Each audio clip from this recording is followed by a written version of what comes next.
What does a narcissist look like on the rare occasions that he finds himself in a psychologist's office?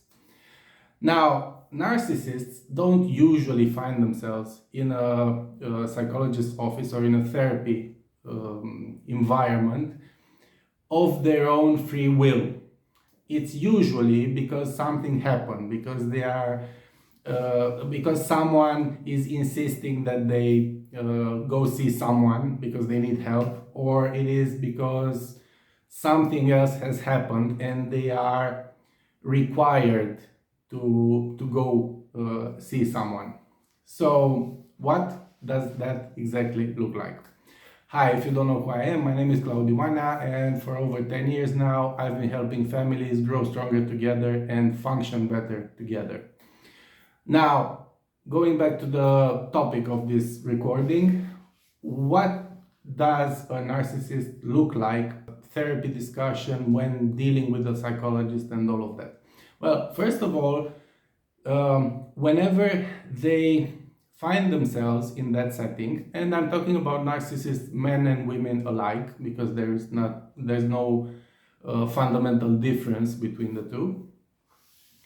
They have the requirement that the therapist only listens, never contradicts them, never questions them, and always agrees with them. And whenever they get just a glimpse of the therapist not agreeing with them or not believing them entirely, they get mad and they deem that therapist to be unworthy, the worst therapist they have ever talked to. He should have his license revoked. He should crawl under a rock and die and whatever. So that's them in a therapy session. But what's more interesting is what they tell people once they are done with the session. And what they tell people is that the therapist or the psychologist was in awe of them. Like he said, "Oh, you are the personification of mental health. You should be the poster boy or the poster girl for mental health awareness everywhere, because you are like this perfect specimen of perfectly adjusted, balanced and emotionally mature person, the most that I have ever met in my entire life." So it's as soon as they left the office, they say, the psychologist basically passed out from all of the admiration that he felt for this person. And they even mentioned writing a book about his life just to help other people reach that level of greatness, more or less. Okay? So when I was a young cub and I wasn't really experienced, I heard people say these things. And I used to believe them, because why not? Until someone, and it was a guy, told me that he went and saw a psychiatrist, and that psychiatrist told him that he is this marvelous creature that he never encountered before, that is the epitome of human development. And that's when I started getting a little whiff of some BS, because it was a psychiatrist that he said told him this.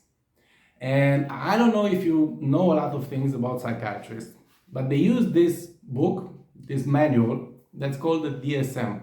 And it's like this. And with every new edition, it gets a little thicker. And it basically pathologizes all of the human condition. So if you are waking up in the morning and opening your eyes, you're basically suffering from something according to the DSM. So no psychiatrist, no matter his condition, No matter his experience, no matter if he's fresh out of college or if he has Alzheimer's, or if he's suffering from senile dementia, no psychiatrist would ever say to someone that he is 100% mentally healthy. No psychiatrist would do that. So that's when I started to suspect that these stories are just the product of these narcissists' twisted imagination and of their twisted thought process. But it is from that day that I started to question a little bit all of these stories. Okay, so the reason that I'm making this is to let you know that these people exist, and you're not supposed to do anything special about this. I only wanted you to be aware of this so that in case there's anyone around you who fits this description, you should at least be aware of who it is that you are dealing with. So you're not supposed to do anything in particular when it comes to this. It's just I think that it would be of benefit to you to know what type of person you are dealing with. So if someone comes up to you and tells you a story of this kind, just know that you are dealing with a narcissist. And hopefully that is going to be of use to you in the future. That's all I have for you today. If you've enjoyed it, please don't forget to hit subscribe and ring the notification bells so that you are notified of new videos from me. Either way, thank you very much for your time and for taking your time to listen to this. And I hope you have a great one. Thank you. Bye.